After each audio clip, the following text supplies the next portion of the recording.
హైడ్రా కూల్చివేతలకు మేము వ్యతిరేకం కాదు, కానీ కూల్చివేతల పేరుతోని పేదల పుట్టగొడితే ఒప్పుకోము.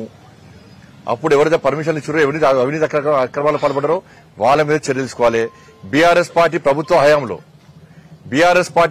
హయాంలో మీరు ఒక్కటి వాస్తవం చెప్తున్నారు. ఈ రోజు నేను హైడ్రాకి సంబంధించి అక్కడ కబ్జా చేసినటువంటి నాయకులందరూ పెద్ద పెద్ద బడా నేతలందరూ కూడా బడా వ్యక్తులందరూ కూడా బీఆర్ఎస్ పార్టీలో ఏదో ఒక నాయకుని ప్రోత్సాహంతోనే జరిగింది. ఇది బీఆర్ఎస్ పార్టీ కేసీఆర్ కుటుంబం యొక్క ప్రోత్సాహంతోనే జరిగింది ఇది.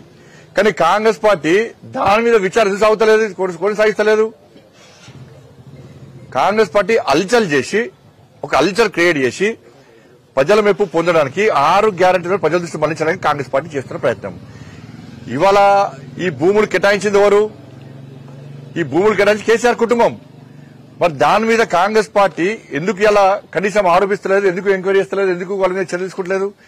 పర్మిషన్ ఇచ్చినోడు వేండు, భూములు అమ్మినోడు వేండు, అమాయకంగా తెలియకుండా కొన్నలు చేస్తారు. మళ్ళీ చెప్తారు కొన్నలు చేస్తారు, లింక్ డాక్యుమెంట్ చూస్తారు ఉన్నాయి. అలా గ్రామ పంచాయతీ, మున్సిపాలిటీ, కార్పొరేషన్ పర్మిషన్ ఉంది, మీటర్ ఉంది, ట్యాప్ కనెక్షన్ ఉంది, హౌస్ పర్మిషన్ ఉంది, బ్యాంక్ లోన్ ఉంది. ఇవన్నీ చూసి పేపర్ నోటిఫికేషన్ ఇచ్చి కూడా కొనుక్కున్నారు. అమ్మినోడి మీద చర్యలు, అమ్మినోడికి సహకరించిన కేసీఆర్ కుటుంబం మీద చర్యలు, బీఆర్ఎస్ పార్టీ నాయకుల మీద చర్యలు. కానీ అమాయకంగా కిరాయికున్న రాత్రి కిరాయికున్న చెప్ప పెట్టకుండా ఎలా నోటీస్ లేకుండా వాళ్ళు పుట్టకూటి కోసం వ్యాపారాలు చేసుకుంటే అవి కూలగొడితే ఏడవాలి, పెట్రోల్ చూసుకున్నారు లాస్ట్.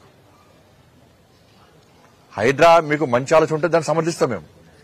కానీ ఈ ప్రభుత్వం లోపల చెడు ఆలోచన ఉన్నది, బయటకు వస్తుంది, ఇప్పుడు బయటకు వస్తున్నది. అది మీరు దానికి కారకులైనటువంటి కేసీఆర్ కుటుంబం మీద బీఆర్ఎస్ పార్టీ నాయకుల మీద చర్యలు తీసుకున్నంత వరకు కాంగ్రెస్ పార్టీ హైడ్రా మీద ఎంత చేసినా అది వృధా.